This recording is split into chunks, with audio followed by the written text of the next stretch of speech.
195 Walton Road, Chaldwell, Liverpool 15. The house where I grew up was in the leafy suburb of Chaldwell, Walton Road. It extended from affluent Chaldwell, crossing Queen's Drive through Gattaca and ending in historic Walton Village. Our white pebble-dash conventional house was a semi built in the mid-30s, and when my parents married in 1937, they moved in forever and a day. The top of the welcoming front door had embedded bowed stained glass, so typical of the 1930s architecture.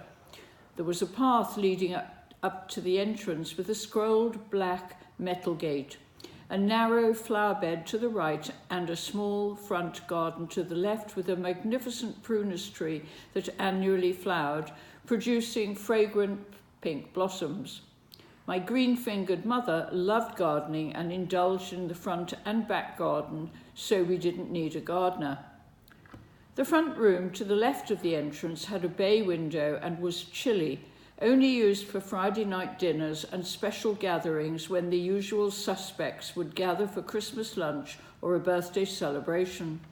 My mother would creep in on a Friday afternoon to switch on the dark chrome 1930s electric fire to warm up the room for dinner at 7, after the Matthew Bolton silver Georgian candlesticks were lit and the brochas, that's the blessings, chanted.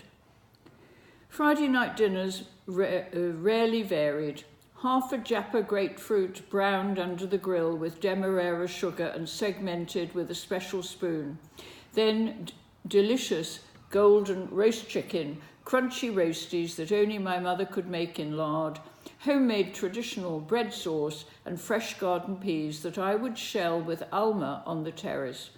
Alma Peters, our maid and lifelong servant of the Lyons family from Swansea, had faithfully followed her adored Peggy, my mother, to Liverpool after years of service in the large family Victorian house in Uplands, Swansea. In fact, my parents were quite antisocial, only inviting the immediate small family and a couple of friends. Everyone was Jewish from the community, where my father was secretary of the Gothic Grade 1 Princes Road Synagogue in the Jungle, Liverpool 8. I realised later when I became an outsider that no one who wasn't Jewish, with the exception of Alma and her second husband Willie, who came to wash the dishes and empty the rubbish, ever came to the house. Well, there was always Doris the cleaner, who managed to break ceramics that my mother had to glue back after it, or they had lost their value. An example was the once valuable large green China Lalique smiling cat that stood in the fireplace in the front room, which I eventually inherited, pieced back together with love. The small coterie of visitors included Ruth and Sonny David from South Africa in political exile, miserable, doleful Uncle Abe, a retired doctor from Leeds, Miriam and Harold Dover, a furniture wholesaler, who supplied all the Urquhart G-plan furniture in the house at a special price, bien sûr.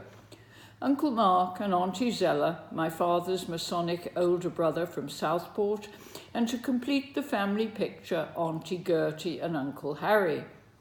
My mother's elder sister, Auntie Gladys, my maiden aunt whose fiancé was killed in World War I, and materialistic stout Auntie Tilly, the widow of my Uncle Lewis. My third cousin, Vivian Morris, often came round in my teens.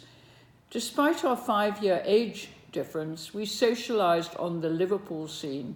I have not included the wealthy intruders from South Africa on their annual family tours in search of who knows what, nor my lovely poetic Auntie Doll, my mother's older sister, and her racist husband, Bertie, from South Africa.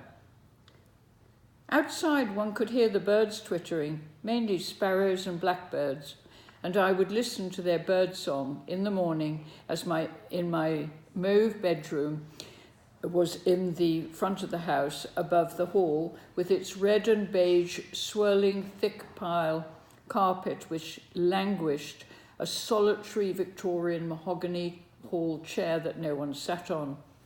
The scrolled black metal mirror reflected the front door, adding light in the dark hall, while a ship's bell hung next to the mirror, silently, rarely tolling. On the hall table below the mirror lay my mother's heavy Victorian brass pestle and mortar, so heavy you could club an intruder to death with it. My mother had been a pharmacist. Outside my bedroom window, with a cubist mauve-framed print dominating the room, I could see Sinclair Drive and smiling, bearded Rabbi Wolf in his house on the corner of Woolton Road and Sinclair Drive. The friendly rabbi acknowledged I was a heathen and always had a smile for me, and annoyingly would pinch my rosy cheeks, saying I was a good girl. Little did he know the real spoilt, demanding Gillian Tessa. It's a bit long, so I'll stop there. Thank you.